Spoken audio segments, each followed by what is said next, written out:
are my February favorites. So if you're wondering why I'm sitting on the floor and not on the couch, because I'm usually on the couch, it's because my tripod broke. Yeah, so we're doing the favorites down home style this month until I buy a new tripod. So this month I went to Japan, and if you know me, you'll realize that Japan is not my favorite country. Don't kill me, the Japan fans, Nippon Files.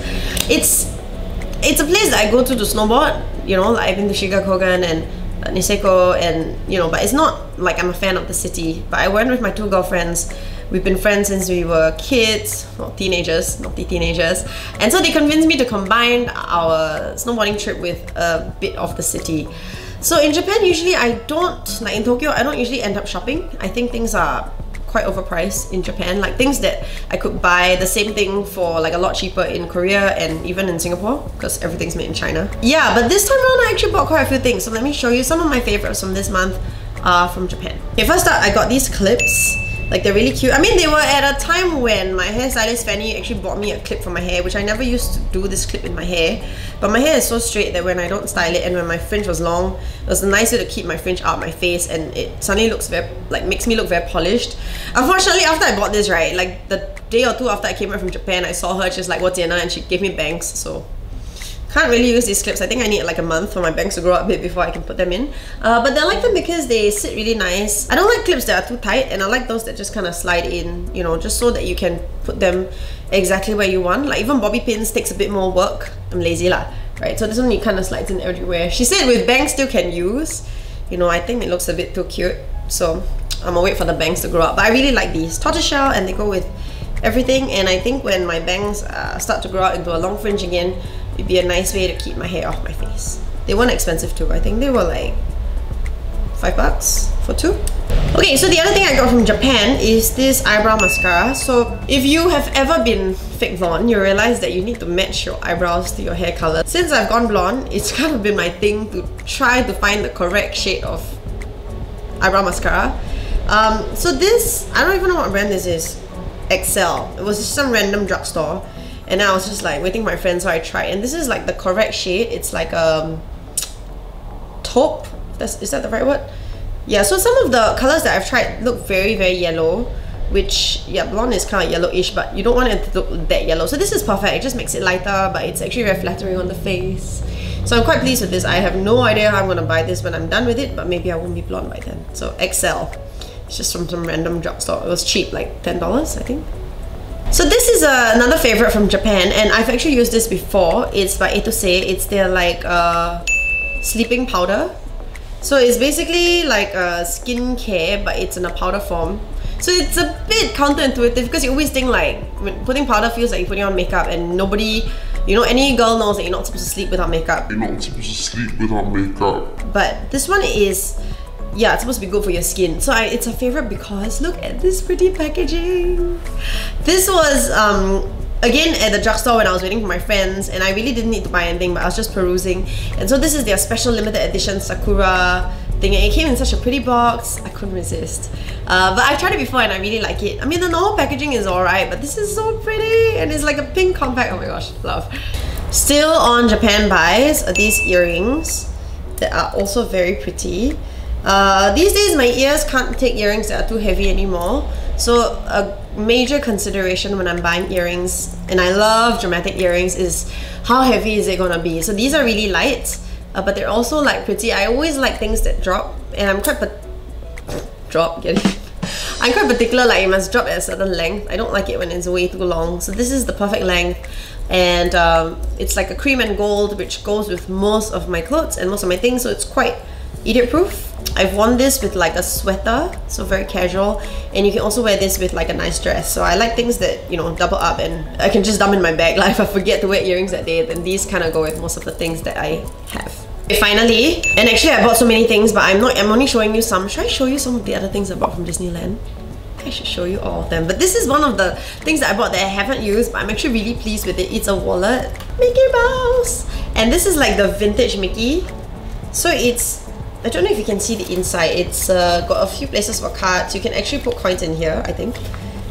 And that's it. And In case you are judging me and or wondering why the hell I would buy this wallet for myself, like such a childish wallet, let me show you my current wallet. So I'm not a fan of huge wallets, and I had a really cool wallet that I got from PMQ in Hong Kong that was bespoke and all that, but I lost my entire wallet, you know, and my entire purse that was in, which is very upsetting.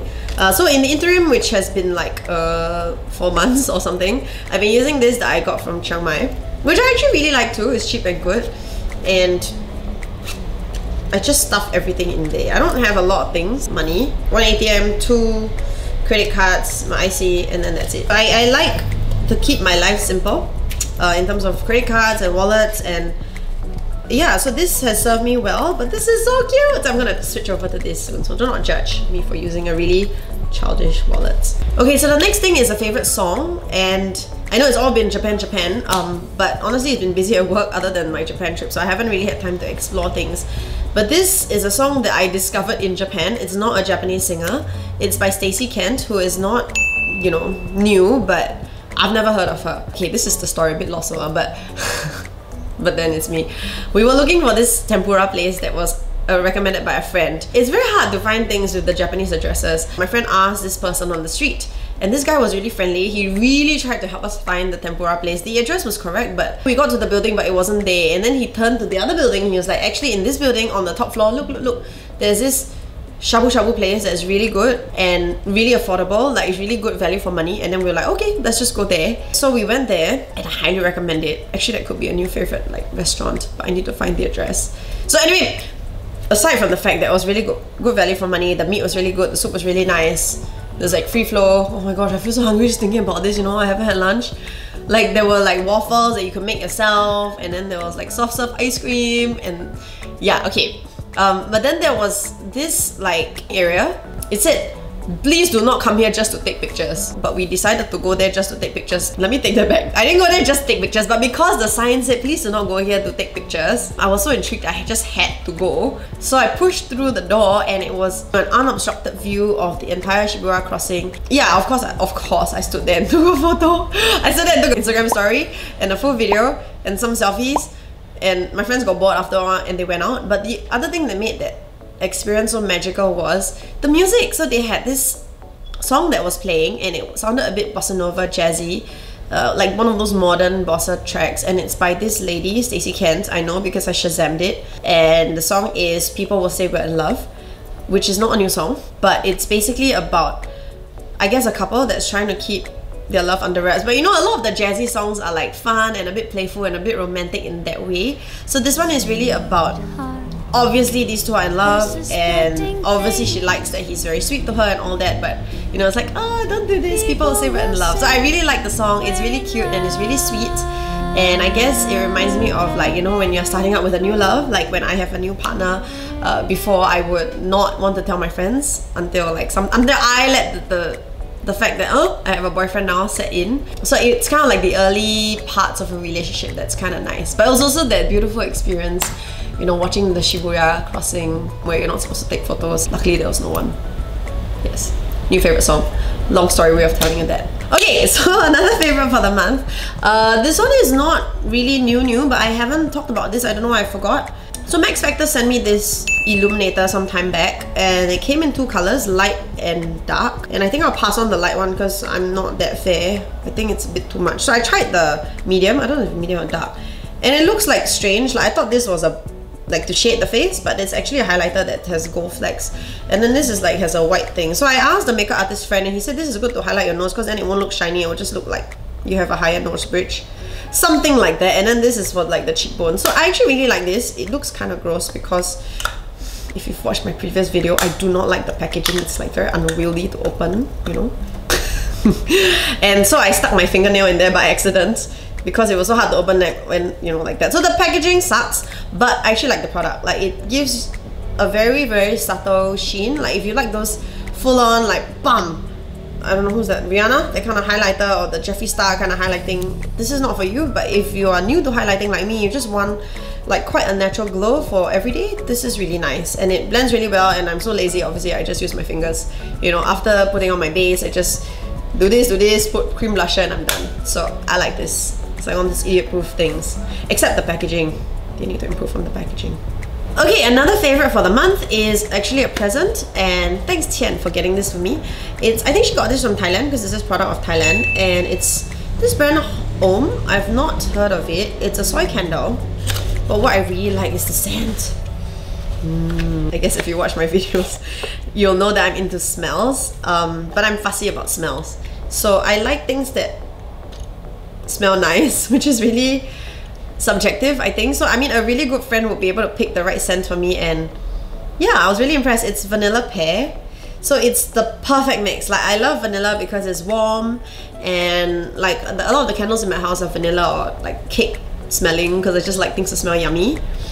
But the pear gives it like a sweetness and makes it not overly musky. So this is like perfect. I'm so like, I haven't even used it yet, but it just smells so good. And then soy candles are supposed to be better for you. The benefits are it's non-toxic and clean burning and long burning and made from natural sources and easy to clean and all of that, which is cool. But the scent is really good. So thank you so much, Tian. And I think she just bought this for me just cause, so yay! And finally, so it's the new year and I've actually made a resolution to try to read a book a week. I didn't make New Year's resolutions at the start of this year because I just wasn't in the mood, I guess. But I made resolutions like in February. I think with the advent of Chinese New Year, I was like, okay, you know, since I didn't do it in the proper New Year, I'll try to do it in Chinese New Year. And so one of the resolutions I made was to read a book a week. It has not happened. I might shorten it to a book a month. But I realized because in 2018, I just kind of read a lot less. You know, I just let life take over. And then even though I was traveling, I discovered Netflix, you could download shows and watch on the plane. So I watched certain seasons of certain things, but I don't know, like watching shows just doesn't fulfill me as much. Like, I feel very empty after watching a show. Do you feel the same way? I guess not. All the binge watchers are like, what are you talking about? Okay, I feel very empty after watching a show. But after reading a book, I feel very happy. And so this is from an author that I really like, Tal Ben-Shahar. So I've read previous books. He's written a book and I have a video on that as well, I think called Happier. So he is, it says New York Times best-selling author, but actually he's like a lecturer. So he teaches the most popular class at Harvard, I think, which is positive psychology, which is basically the psychology of being happier. I find that more and more, you know, when I was younger, I just wanted to make a lot of money.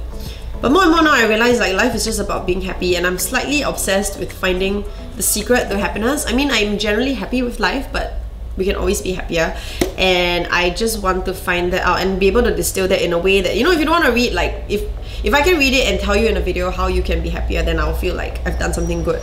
So this is a bit lost because it's like literally 101 ways to choose the life you want and to be the mindful way to happiness. So some of the points are a bit meh.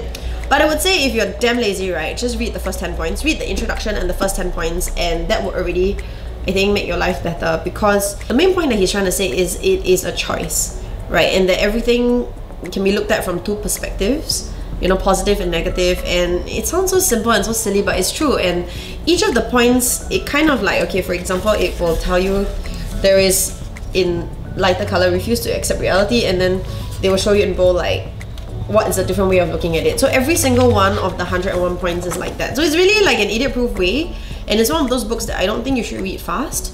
Okay, I was on a mission to read fast, but then this made me realize like you should actually read it slowly, and you can read it alongside other books, and it's just a reminder to always mindfully pick being happy, which sounds very zen and very new age, but I really do think that's very important. So I'm going quite deep into this. Let me know below if you want me to talk about more ways to be happy and more happiness ideas. And a lot of the stuff I read is very steeped in science, which is what I'm fascinated by. Like, the mind is a fascinating thing. So before I go geek out totally on my monthly favorites about this, let me know down below and I will maybe drop a separate video on happiness and the psychology of happiness. Okay, so those are my favorites for the month of Feb. I'm sorry this is out a bit late again. We're gonna try again for March to not let it be out that late. Let me know in the comment box below if you have any favorites. You know, I'm like, because I'm on this, I need to read a book a week or at least a month. Drop me a line, you know, suggest books that you think I should read, but also if you have movies, things that you like, places that you've been, just drop me a line below so I can check them out as well, and so everybody can kind of check out stuff that you liked. Otherwise, I'll catch you on Facebook and on Instagram. Bye! I'm traveling a lot in March, okay, so we think that the March favourites would be a lot of travel stuff. I say first.